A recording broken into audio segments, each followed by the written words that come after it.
C'est ouverte, veuillez vous asseoir.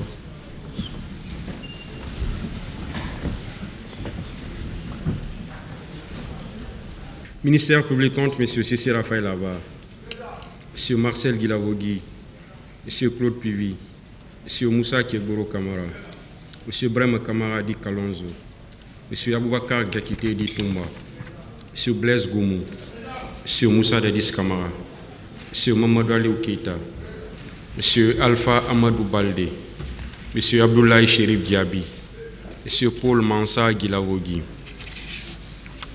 le Parti civil, M. Ouribaï Loba et plusieurs autres, la Fédération internationale des ligues de droits de l'homme FIDH, l'Organisation guinéenne de défense des droits de l'homme et du citoyen OGDH, l'Association des parents, victimes et amis du 28 septembre 2009, AVIPA, M. Mamadou Aliou Keita, est-ce que Mme Assia Touba est là?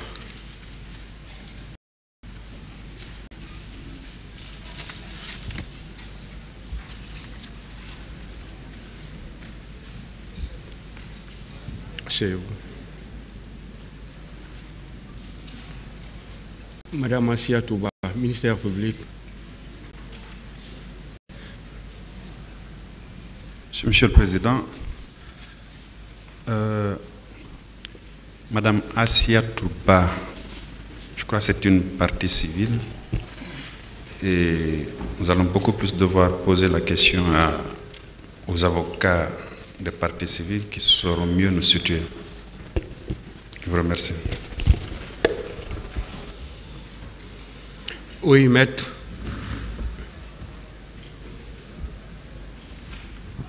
Merci, Monsieur le Président. C'est hier après-midi que j'ai été informé que le tribunal souhaitait que Mme Assia Touba se présente ce matin. Je suis effectivement entré en contact avec elle, mais malheureusement, elle a une santé très fragile. Donc, elle m'a dit qu'elle ne pouvait pas être là ce matin et que d'ailleurs, elle voudrait que le tribunal lui décharge cette confrontation, d'autant plus que il avait déjà été confronté à M. Mamadou Aliou Keita au moment de l'information. Donc, je voudrais porter ce message à l'attention du tribunal. Je vous remercie.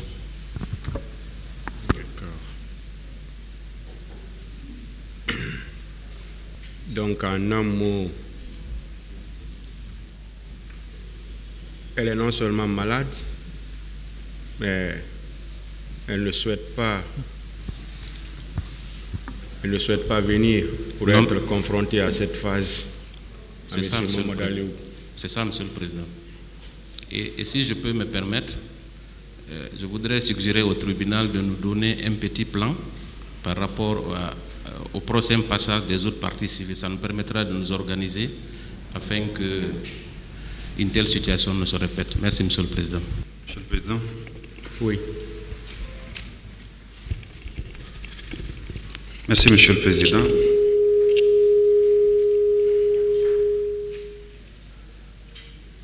Le parquet voudrait vous soumettre la liste des personnes. Bon, dans ce sens d'abord, oui, monsieur. Vous n'avez rien à dire qu'on puisse finir avec ça d'abord. Par rapport à la déclaration du Conseil de Mme Assia Touba, consistant à dire qu'elle est malade et qu'elle a été confrontée à M. Mamadou Aliou Keita à la phase de l'instruction préparatoire, je pense que, puisque le procès verbal de confrontation est dans le dossier, nous allons nous en tenir à ça. Nous allons nous en tenir à ça, parce que si elle n'entend pas revenir pour une quelconque autre confrontation, elle a été non seulement auditionnée en sa qualité de partie civile et également confrontée.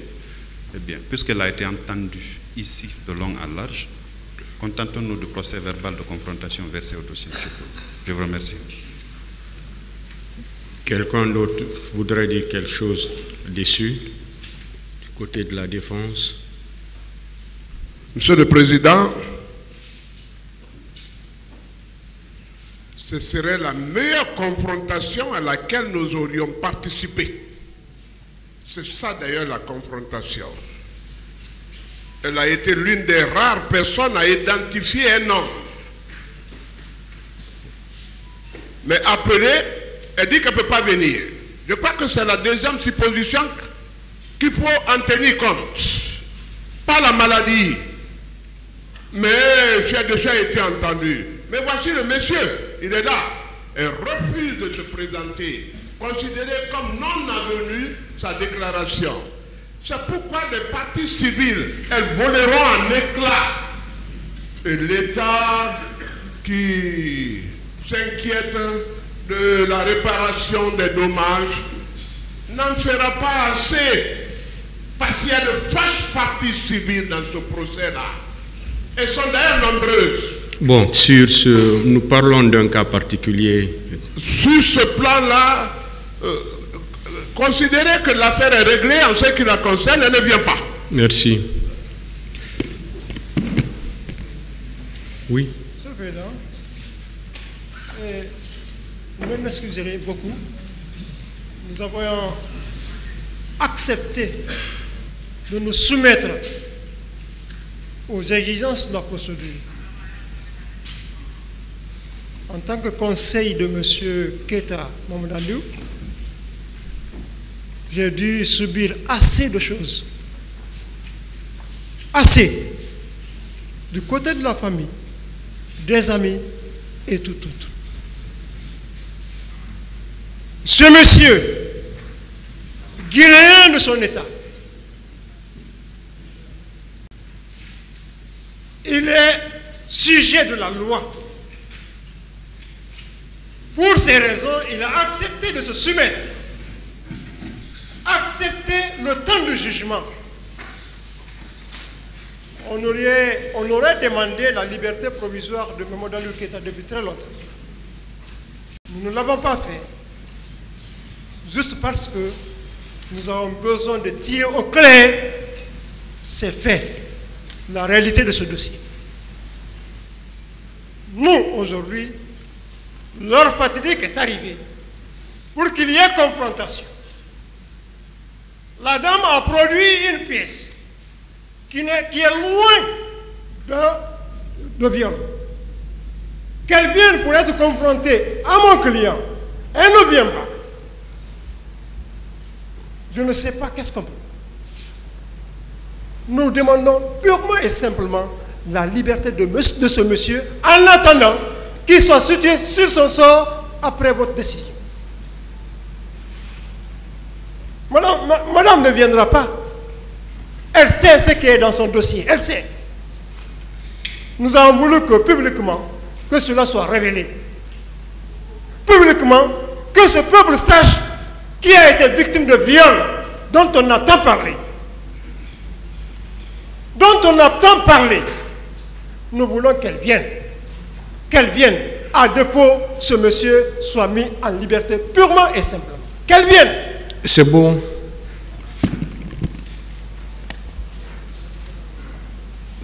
Voilà. Rejoignez votre place, monsieur Keita, pour le moment.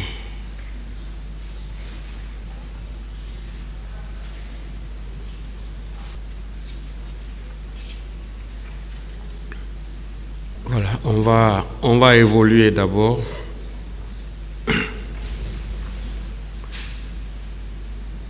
Peut-être d'ici la fin, Madame Assiatou sera là. Et si elle n'est pas là, on prendra la décision qu'il faut.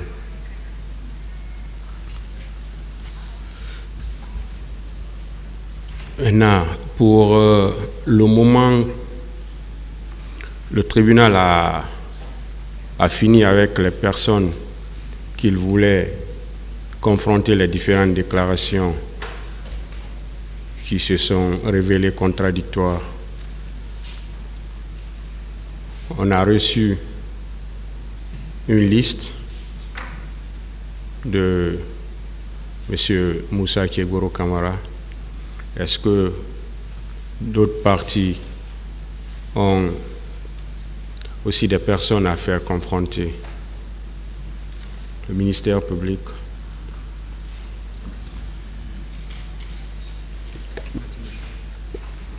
Merci, Monsieur le Président. Nous avons aussi des personnes que nous souhaiterions voir confrontées et nous avons établi une liste que nous vous communiquons d'ailleurs avec toutes les autres parties.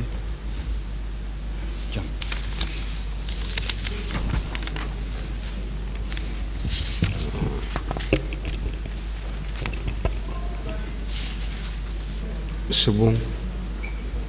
Donc, Monsieur le Président, c'est la liste que nous venons de vous communiquer. Nous souhaitons, dans aux audiences prochaines, faire venir ces personnes-là afin qu'elles puissent être confrontées à certains accusés. Je vous remercie. Partie civile. Merci, Monsieur le Président. Je crois que plusieurs noms qu'on voulait faire comparaître ici se retrouvent sur la liste du parquet. Donc nous faisons mienne la liste du parquet. Je vous remercie, Monsieur le Président. Ah, c'est les parties civiles, hein, l'ensemble des parties civiles. Okay. La défense. Oui. Pour le moment, est-ce que vous avez une liste à faire communiquer?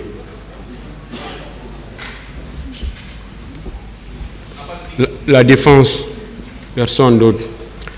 Ok. Le parquet va vous communiquer. Ils vont vous communiquer tous. Ils vont faire des copies pour vous communiquer à tous. Est-ce que le conseil de M. Moussa Kegboro est là? Ou ses conseils? Voilà. Donc, comme je le disais, oui, allez-y. Oui. Comme je le disais, on a reçu une liste, voilà, de votre client. Oui. Et on vient de recevoir tout de suite une liste aussi du ministère public. Ça veut dire que ce sont les deux listes qu'on a reçues, que sont ces personnes-là qu'on va voir la nécessité de confronter, parce qu'il ne faut pas confronter les gens pour les confronter.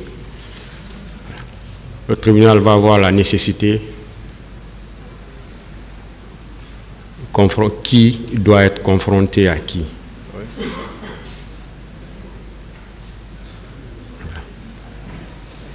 C'est ça, nous on a fait une communication préalable il y a une semaine, c'était voilà, pour permettre peut-être au tribunal d'apprécier. Nous avons estimé qu'il y a des contradictions entre leurs propos et le propos de colonel Moussa Kegboro Kamara sur des points très précis. Maintenant, il appartiendra au tribunal d'apprécier. Voilà. Voilà, sauf que ces points ne sont pas précisés dans la liste qu'on a reçue. On ne peut pas communiquer ces points-là à l'avance. Non, je vous le dis parce que vous dites sur des points très précis. Oui. Parce que le tribunal doit savoir sur quoi il doit y avoir la confrontation. C'est sur l'ordre. C'est nécessaire, parce que c'est à travers ça que le tribunal peut savoir si c'est nécessaire ou pas. Oui, je peux vous donner des illustrations. Mais... Bon, c'est pas le moment de faire des illustrations. Voilà. Ouais, de toute façon, oui. Comme je l'ai dit, le tribunal va, parce qu'on a reçu une liste de 37 personnes que vous avez communiquées. Donc le tribunal va voir, et le parquet vient d'envoyer une liste de 12 personnes. Le parquet a fait la même chose, il n'y a rien indiqué. C'est ce que je suis en... Laissez-moi parler. Le tribunal a envoyé une liste de 12 personnes. Ouais. Moi, je ne suis pas en train de comparer les choses. Donc, c'est pourquoi je dis que le tribunal va voir la nécessité de qui va être confronté à qui. Voilà. Donc, pour cela, on va suspendre l'audience pour 10 minutes. L'audience est suspendue.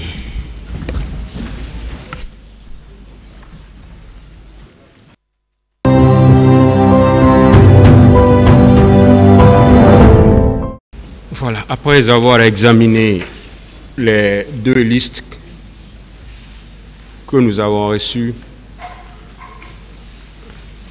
le tribunal a décidé de prendre ces deux listes-là en compte et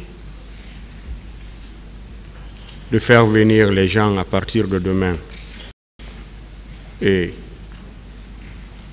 sans compter que le tribunal, à partir de l'audience, parce que nous ne savons pas réellement les points précis de confrontation, que ce soit pour la liste du ministère public, que ce soit pour la liste de M. Moussa Kiegboro Kamara. Donc, au niveau de la confrontation, on verra la nécessité de confronter X ou Y. Donc pour ça, on va demander au ministère public de commencer à nous faire venir les personnes dès demain. Et comme la partie civile aussi a reçu la liste de M. Moussa Kiegboro Kamara, elle va nous faire venir toutes les personnes qui sont là à partir de la semaine prochaine. Eh bien, toutes les personnes que vous pouvez faire venir, il faut les faire venir. Parce que la confrontation, c'est sur des points précis. On ne reprendra pas tout le débat, tous les débats. Donc, ça nous permettra de prendre beaucoup de personnes dans la journée. À partir de demain, le ministère public va nous faire venir. Voilà. Oui. Voilà, Monsieur le Président, je voudrais bien remarquer sur la colonne 7 de la liste que nous avons produite. Nous voudrions faire confronter M. Moussa Dadis Kamara à M. Abdullah Sherif Diaby, qui sont tous deux dans le box. Si nécessaire que l'on le fasse maintenant, ou bien à défaut, on peut le faire demain. Ah oui. Merci.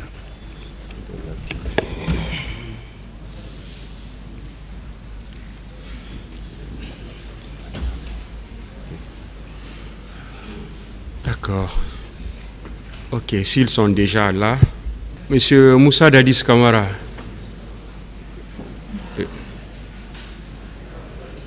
Colonel Abdullah Sherif Diaby.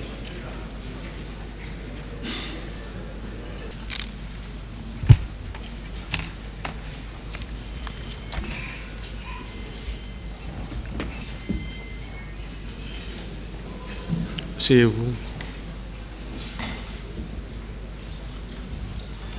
Merci, Monsieur le Président. Honorables assesseurs. Le parquet a sollicité la confrontation de ces deux accusés. C'est pour savoir juste, au cours de la journée du 28 septembre 2009, combien de fois colonel Sherif Diaby s'était rendu au niveau de la présidence pour faire des comptes rendus à l'accusé Dadis Kamara. C'est cet éclaircissement qu'on veut avoir et qu'on soumet maintenant à votre tribunal. Merci bien, Monsieur le Président. Allez-y, demandez-le. Bien, alors, colonel Sherif Diaby. Monsieur le procureur. Le 28 septembre 2009, vous aviez dit que vous étiez en partance pour Koya. Vous avez été appelé, vous êtes revenu. Et combien de fois vous avez pu rencontrer le président Dadis pour lui faire le point de la situation? Merci, Monsieur le procureur. Je crois que c'était 2 fois. La première fois, c'est lorsque j'ai été appelé par le chef d'état-major général des armées. Je suis venu à Donka. Je suis allé prendre ensuite la clé de la pharmacie centrale de Guinée avec le docteur Abdourahmane Anongotadi. Et à mon retour, ils m'ont laissé mon chauffeur, bon, c'est moi qui conduisais le véhicule. À mon retour, moi je suis descendu au camp Alpha.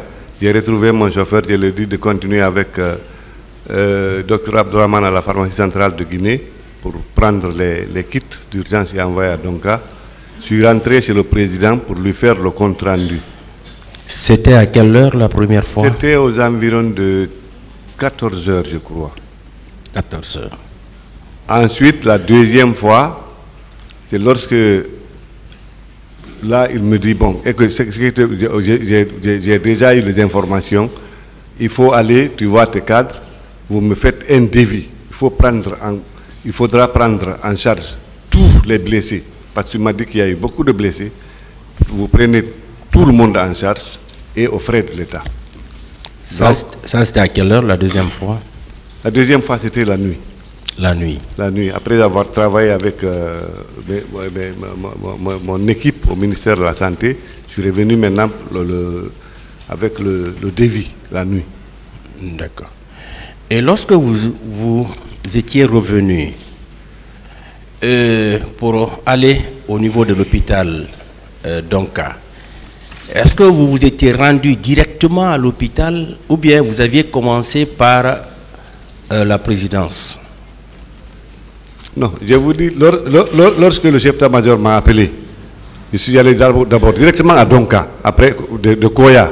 Donc de Koya à l'hôpital Donka. Directement à Donka. Oui. D'accord. À Donka, ils m'ont dit qu'il y a l'équipe d'urgence à Donka, mais comme il y avait beaucoup de blessés, il fallait prendre les kits qui se trouvent à la pharmacie centrale de Guinée, à la Pharma Guinée. Mais il s'est trouvé que la clé du magasin était avec le docteur qui avait en charge ce magasin. Bon. Bien. Monsieur Dadis. Monsieur le procureur. Colonel Chérif, il vous a rencontré combien de fois au cours de cette journée? Merci, Monsieur le Président, de m'avoir donné la parole, Monsieur le procureur. Effectivement, ce que le colonel Chérif vient de dire, c'est exact. La première fois, c'était à 14 heures. Parfait. Et la seconde fois, pendant la nuit. Oui. Merci, Monsieur le Président, c'est ce que le parquet voulait savoir. Partie civile. Défense.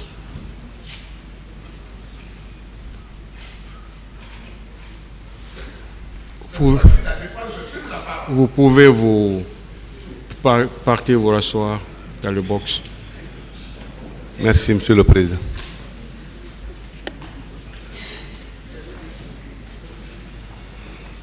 Monsieur Camara. Monsieur le Président. Vous pouvez partir vous rasseoir dans le box, s'il vous plaît. Merci, Monsieur le Président.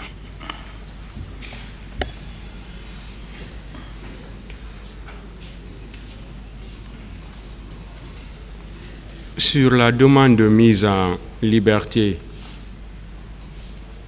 faite par M. Mamadou Aliou Keïta, ministère public, quel est votre avis? Merci, Monsieur le Président. Monsieur le Président, nous avons suivi avec intérêt la demande de mise en liberté formulée par le Conseil de M. Mamadou Aliou Keïta, Monsieur le Président. Nous n'allons pas vous retenir longtemps pour vous signifier notre avis de rejet pour le simple fait que, à ce stade de la procédure, la mise en liberté de M. Mamadou Aliou compromettrait dangereusement le cours normal de la procédure et sa mise en liberté, Monsieur le Président, également, permettra d'influencer, Monsieur le Président, la partie civile dans cette affaire et mettre dangereusement la sécurité de cette dernière. Monsieur le Président, cette affaire a été évoquée depuis très longtemps et la demande maintenant formulée par la défense au motif que la partie civile n'a pas daigné comparaître pour une confrontation, Monsieur le Président, n'est pas un motif sérieux pour obtenir cette mise en liberté, Monsieur le Président. C'est pourquoi nous vous demandons très respectueusement de rejeter purement et simplement cette demande. Je vous remercie. Un avis du côté de la partie civile. Je vous remercie, Monsieur le Président. Je pense que cette demande a été formulée sans conviction. Et je voudrais rappeler une chose, que d'abord, une confrontation a eu lieu entre Mme Assia Touba et l'accusé. Et cette confrontation a eu lieu en présence du juge d'instruction. Au cours de cette confrontation, Mme Assia Touba a réitéré toutes les accusations portées contre l'accusé. Et je voudrais aussi ajouter une chose.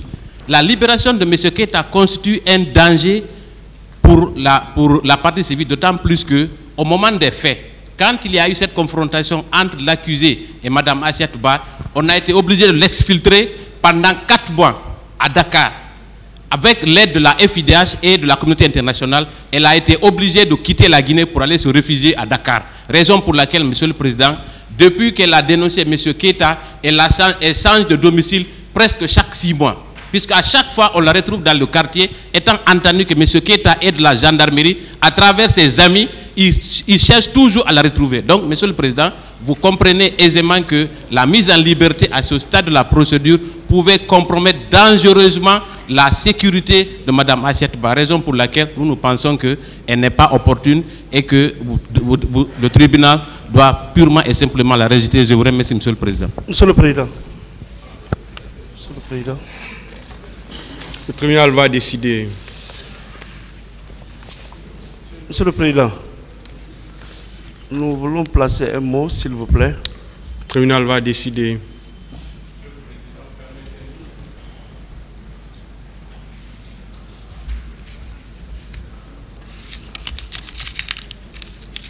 Le tribunal rejette la demande de mise en liberté faite par M. Mamadou Aliou Keita.